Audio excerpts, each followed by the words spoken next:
Good afternoon and welcome to Chargers Outside Zone. I'm Chuck. I'm Thomas.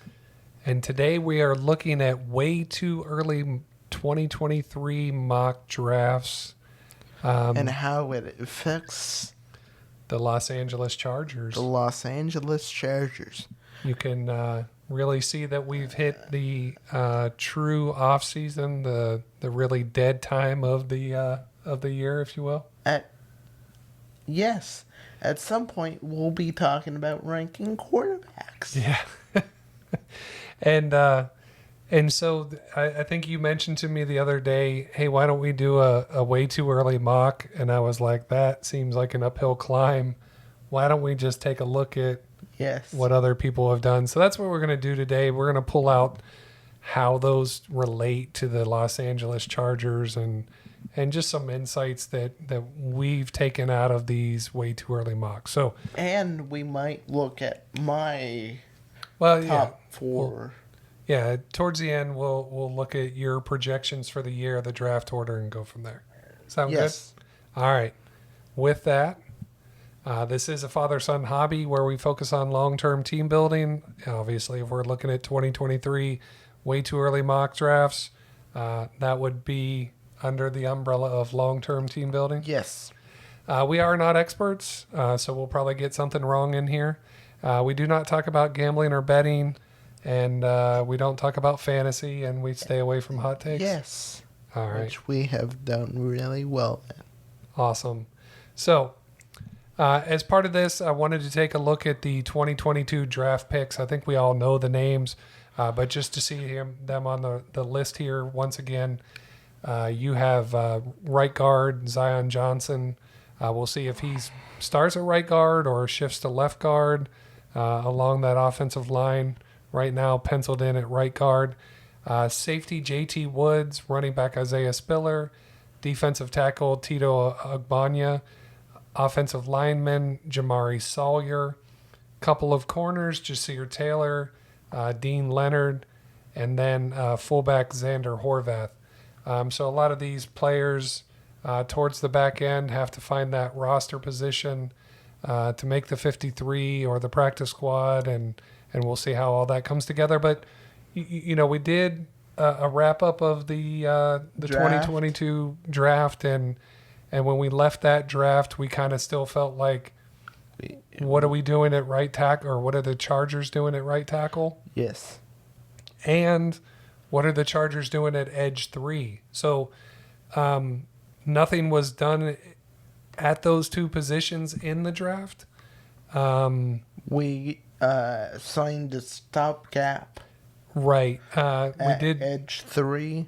And when you say stopgap, basically looking at the 1 year, $2.25 million contract signed by Kyle Van Noy. We love Kyle Van Noy's fit with the Chargers in 2022. He's just not under contract in 2023. So that opens up edge 3 once again. And honestly, edge 2 may be opened up in 2023 as Khalil Mack has a $27 million cap charge. Save some money there, maybe cut and re-sign. Who knows? Long way to go. But, kind of feel around that right tackle edge position. So looking at I think this is 88-man roster at this point. Calling it 90-man. I haven't seen any signings. And if there have been, shame on me. But I think we're still at 88. I have a question. Go ahead. Does it need to get to 90 men? Well, you're allowed 90. There's nothing that says you have to have 90. Okay. But I think you want as many people going to camp as you can get onto a roster. Okay. But if we take a look at this, quote unquote 90-man roster, quarterback, no changes there.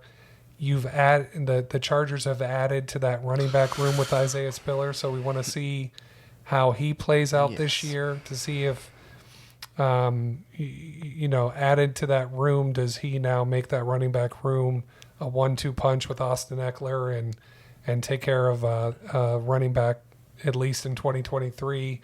We assume. Right. At tight end, there's 3 currently in the room. Gerald Everett, need to see how he fits into the offense. Donald Parham Jr., we like what we've seen so far. Trey McKitty, we want to see that draft pick from the 2021 draft. We want to see some improvement there in that second year.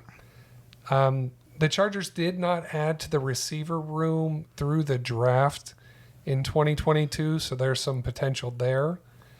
Along the offensive line, you have young players, Rashawn Slater, Zion Johnson, Jamari Sawyer from the last 2 drafts, but you do have 30-year-old Matt Filer, 31-year-old Corey Lindsley, not running them out of town because I think we both love the way they play. Yes. But, do you need some draft? We just need youth.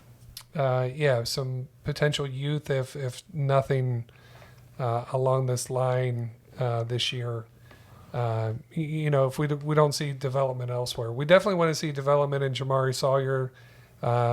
We were excited about that pick, getting him later in the draft, but what do we still that offensive line is key to protect Justin Herbert and make the offense go, right?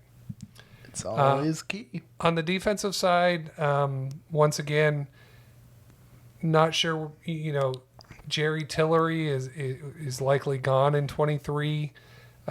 Sebastian Joseph Day signed a 3-year contract, but is that more a 2-year contract? Austin Johnson is on a 2-year contract. They did add Tito Ogbonya, so need to see how he plays. We already talked about edge. Linebacker, they added in free agency Troy Reeder. Yes. But we're still there with Kenneth Murray, Drew Tranquill, and do they need to add in 23? I guess is the question. And one of the things that we talked before we started recording, one of the things we don't understand fully is how important is the inside linebacker position in a Brandon Staley defense.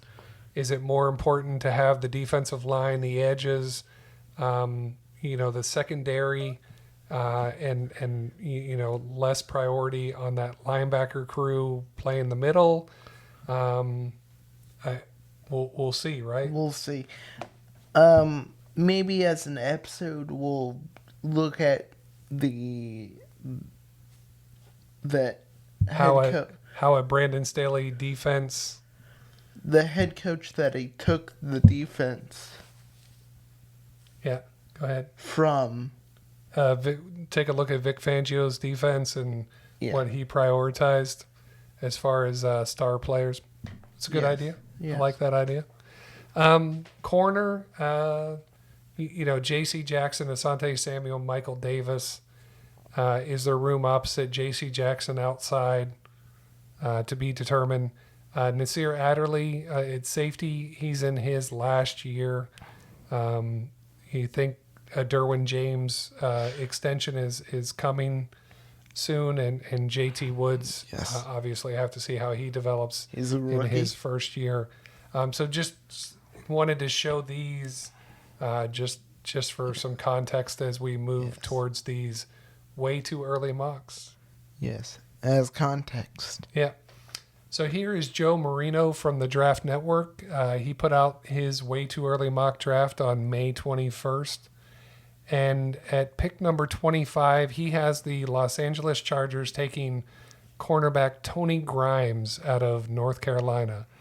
And what he says here is corner remains a need for the Chargers, and given the passing attacks in the AFC West, General Manager Tom Telesco has to change that. Grimes has every trait needed to develop into a first-rounder. So maybe the tape in 2021 didn't necessarily scream first-round corner, so Joe is projecting maybe Tony Grimes here to make some improvements. Get better, and put on tape, mid to late round, first round kind of tape. Yeah. So that's where Joe Marino has the Los Angeles Chargers going. If we look at Sports Illustrated, Jack Borowski, I'm highly confident I'm messing up that last name, but if you're not even going to try. I'm not even going to try. I'm not even. Yeah, so Joe has the Los Angeles Chargers at pick 25, taking offensive tackle Robert Scott Jr. out of Florida State.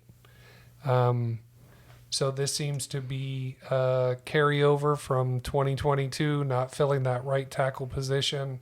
Obviously, he's not saying to draft Robert Scott in the first round to replace Rashawn Slater, but looking at that right tackle spot, if you will.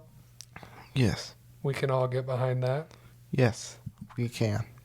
And here is Mike Renner from PFF.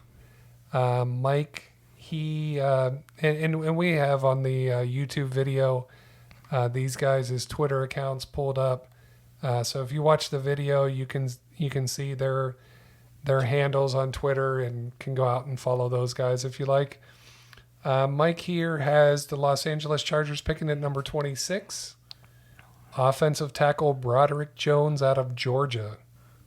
And he says here, Jones was a 5-star recruit in 2020 who split time at left tackle in 2021, assuming that was with Jamari Sawyer, who's now a Charger. So I get it. But you had a comment. Yeah, my issue with this that I was going to get to is why did he split time? Yeah, how is a 5-star recruit splitting time in his second year in college? I see that he's 6'4", 315 pounds, but he's splitting time with somebody who projects as a guard. Maybe it's a crowded room, but you would think if he was a 5-star recruit and he was on a good path, take that job by the horns and just he would have won that left tackle position outright. Yeah, we're not sure if there was injury involved, one way or another. We probably should watch more college tape. Yeah, but we don't.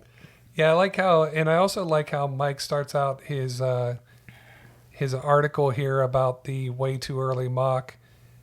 His first sentence is, "This one is for the true NFL draft degenerates." Yes. So throwing shade at those of us that like to take a look at way too early mocks. But us. Don't worry, Mike. Our feelings are not hurt. We're going to power through this. Yes. Anyways. All right. That was probably loud. I probably need to cut that out. I didn't even hear it.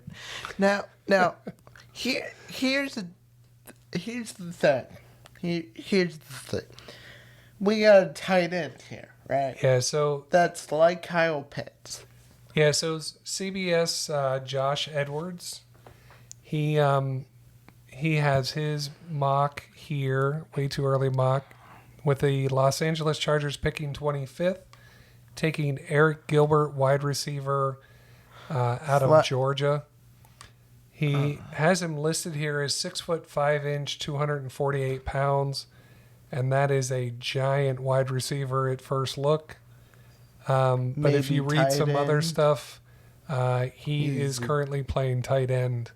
So Gilbert is a big unknown at this point. After showing some promise with LSU in 2020, Gilbert transferred to Florida and then Georgia.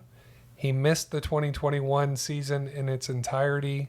On a parallel note, it is hard to fathom a tight end room having more talent than Brock Bowers, Darnell Washington, and Gilbert. And I would say that would be college football or professional. Yes. Because Brock Bowers had an amazing freshman year last year. Yes. Now, I can't see him falling. Yeah, so the one thing that our spot.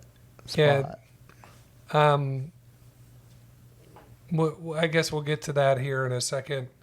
But yeah, as we look at all four of these mocks and where they had the they're Chargers picking. all over the board. It is an early mock draft. Yes, as you'll see here in a little bit, some of these rankings are significantly different between sites. But here's the four different selections that people have made for the Chargers. One thing that jumps out, everybody has them selecting 25 or 26. I'm assuming they get their draft order from some type of Super Bowl odds or projections from some somewhere that we don't talk about. Somewhere that we don't talk. And so if the Chargers are picking 25th or 26th, that means that they would have made it to the playoffs, that they would have lost in the divisional round, and that they would have had either the worst or second worst record of the four teams to lose in the divisional round. So one step away from an AFC championship game. Yeah. Yes. And so that would, I mean, I think we would like to win the Super Bowl. Yes. But we would. The Chargers are projected to make it into the playoffs and make it to the divisional round. But unfortunately, that's where they seem to be exiting according to all these projections. Now, with those projections, you have two of these people kind of going offensive tackle, filling that right tackle need. The one thing I'll say about tackle at this point, yes, is elite tackles usually get drafted in the top 10. Yes. Or like the Giants. So Evan Neal this year, Charles Cross, Ika Mekwonu, right? Yeah. So either these guys are going to play really well, and they're going to go up top. Yeah. Or somebody comes along like a Trevor Penning and gets drafted around 19-ish. Yes. I would just kind of say that, projecting a right tackle in the mid-20s, seems a little odd to me in the fact that yes, you're probably going to be able to find a right tackle in the second round or third round. Or free agency. Yeah, or these guys are going to play so well that they're up higher and looking at teams or teams looking at them that need left tackles. Yes. Obviously, Broderick Jones is a left tackle. I'm not sure about Robert Scott. We'll have to do some research on him. And then, Josh Edwards from CBS went Eric Gilbert, so playmaker. I think we're okay with that since wide receiver and tight end weren't addressed in this year's draft. We wouldn't be complaining. No, and I did see in somebody else's write-up where Eric Gilbert was compared to Kyle Pitts. And once again, not to get overly nitpicky, but if Eric Gilbert has a great year, where's he going to get drafted? Top 10, top 5? Yes. Kyle Pitts went 4. 4. And if he doesn't play well, I mean, awesome, completely awesome, then he's second round. Pat Fryermuth at the earliest, 50 something. Yeah. So it's kind of difficult to see an electric move tight end like this go mid-20s, but maybe stranger things have happened, and we'll see how it plays out. We'll see. And then we have here Joe Marino going Tony Grimes, helping out that corner. So those are the 4 picks for the Chargers there. We also wanted to take a look at where these guys thought the top of the draft would go. And real quickly, Joe Marino has Houston taking C.J. Stroud, quarterback, Ohio State, Atlanta taking Will Anderson, defensive end, Alabama. Detroit taking Bryce Young, quarterback, Alabama. The Jets selecting Jalen Carter, defensive tackle, Georgia. And then Jacksonville taking Paris Johnson, offensive tackle, Ohio State. Yeah.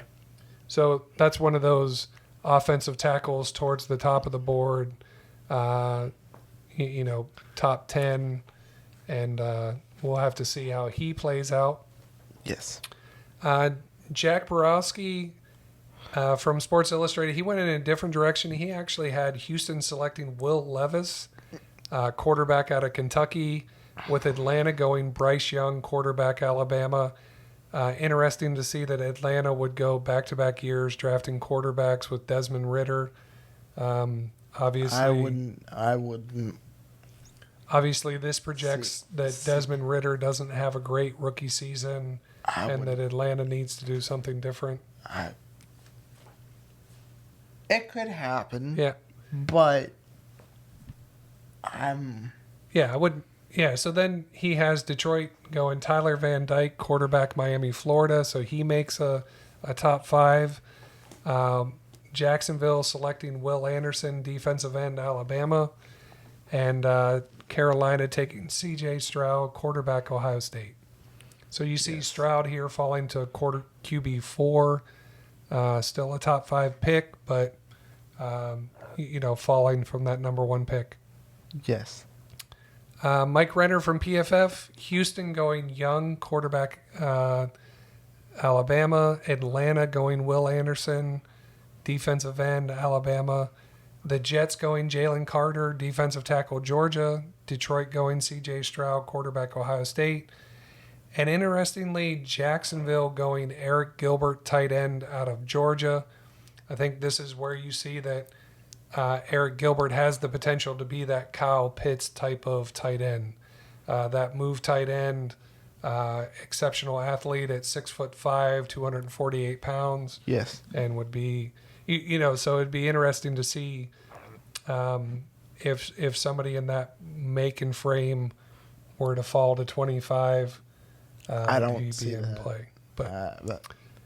CBS, Josh Edwards at the top 5. He goes Houston, C.J. Stroud, quarterback, Ohio State.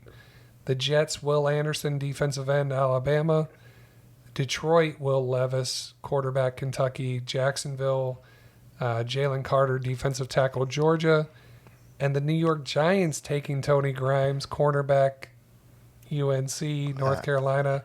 So this is another one of those Charger picks in the 25, 26, actually showing up in somebody else's top 5. So if a lot of projection going on. And we just wanted to balance that with a Todd McShay. Houston taking C.J. Stroud, quarterback, Ohio State. Detroit taking Bryce Young, quarterback, Alabama. The Jets getting Will Anderson, defensive end, Alabama. This is the first time that Jackson Smith and Jigba, wide receiver, Ohio State, shows up in a top 5, and he has him going to Jacksonville. And then Atlanta taking Jalen Carter, defensive tackle, Georgia. So you see a lot of the same names sprinkled here, maybe a little bit different order. You have 4 quarterbacks in play. Sprinkled throughout, with Will Anderson, Jalen Carter, and so those are the names that we're seeing at the moment in people's top 5. Yes. So we'll see if Houston finishes with that number 1 pick. Which I wouldn't be shocked. I'm guessing that means that Davis Mills hasn't played well. And then they probably need to go quarterback, right? Yeah. So, all right. Yep. But for you, when you did yours, you had the Washington Commanders with the number 1 pick. Yes. And if this were to happen, where would you have the Commanders going? Trust Nick Saban. You have the Commanders taking Bryce Young, quarterback out of Alabama.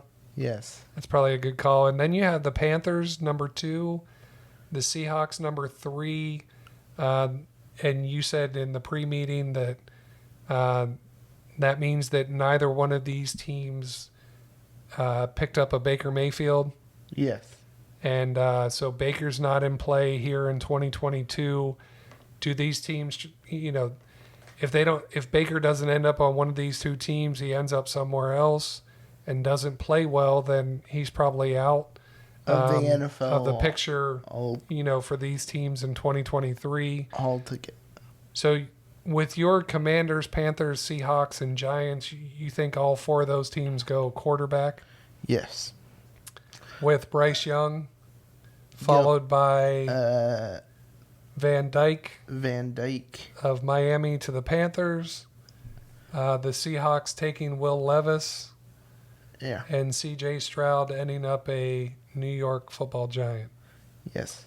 I think the fans in New York would be super excited about one C.J. Stroud being their quarterback of the future. I don't see Daniel Jones working out. Yeah, I think if the Giants are picking fourth, it means that Daniel Jones didn't play well. Yeah. Or was injured or something, and then it's probably time for Brian Dable and Joe Shane to commit to a quarterback of the future and build around that person, right? Yes. Yeah, you're not going to pass up drafting quarterback at number 4 again, are you, the New York Giants? So let's see. Any other comments before we get out of here? Not really. All right. Do us a favor. If you're on the YouTube channel, like and subscribe. Like the video, subscribe to the channel, turn on notifications. If you find us on Twitter, excuse me with my voice, I'm not sure what's going on. On Twitter, find us at LAC Outside Zone. Give us a follow. And then feel free to email us, chargersoutsidezone@gmail.com. And thanks for watching. Thanks for watching and coming out today. Have a great weekend. Have a great weekend. Bye. Bye.